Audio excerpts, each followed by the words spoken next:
พระเจ้าซือยี่เป็นพนักงานของบริษัทลาวอาเซียนเซาสินเสือเฮ็ดเวียกเกี่ยวกับการตลาดเป็นพนักงานได้1 ปีก็สามารถก้าวขึ้นเป็นหัวหน้าหน่วยงานบริษัทลาวอาเซียนเป็นบริษัทสินเสือหรือบริษัทลาโก้สร้างตั้งขึ้นในวันที่12 กุมภาพันธ์ ปี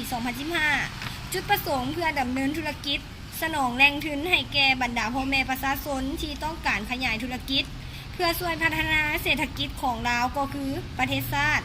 พวกเขาดำเนินธุรกิจบริการสินเชื่อเป็นเวลา3 ปีมีพนักงานหลายกว่า500 ทานในนั้นประกอบมีพนักงานคนลาวคนญี่ปุ่นคนเวียดคนสิงคโปร์และคนไทยปัจจุบันบริษัทลาโก้กำลังพยายามบรรลุเป้าหมายในการบริการด้านสินเชื่อเพื่อก้าวเข้าสู่ตลาดหลักทรัพย์ของสปป.ลาว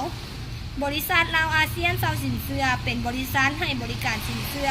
บ่ว่าจะเป็นสินเชื่อรถจักรรถใหญ่รถใหม่หรือรถมือสองอัตราดอกเบี้ยต่ำระยะยาวสูงสุดถึง5 ปีวงเงินสูงซึ่งสามารถอนุมัติไว้ภายใน1 มื้อนอกจากนี้พวกเขายังรับตัวแทนแนะนำลูกค้าเพียงแต่ทานแนะนำลูกค้าให้เข้ามาใช้บริการกับทางเขารับไปเลยทันทีค่าตอบแทนยิ่งทันแนะนำหลายยิ่งได้หลายสนใจในบริการของลาโก้เพียงแต่ทานติดต่อมาที่เบอร์77997989ลาโก้บริการด้วยใจสะดวกว่องไววงเงินสูงขอขอบใจ